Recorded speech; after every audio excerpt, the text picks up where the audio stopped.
from work, dumiretso ako dito sa bahay nila. Catherine, yung kaibigan ko, classmate ko dati sa Saudi Arabia. So nandito na din sa Finland kasama ko. So asawa niya si Mark yun. So tingnan natin yung bahay nila, tapos magkano yung nagastos nila. So ganito yung building nila.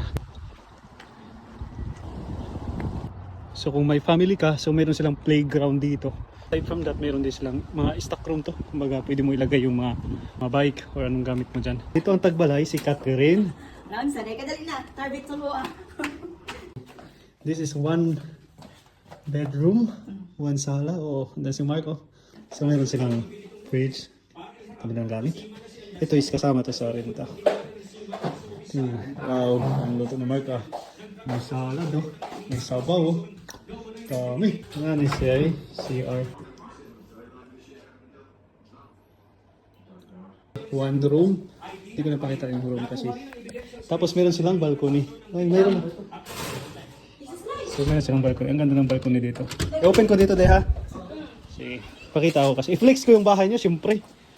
Para ako yung may-ari eh. Flex ko, di ba? Yan yung ano nila sa labas.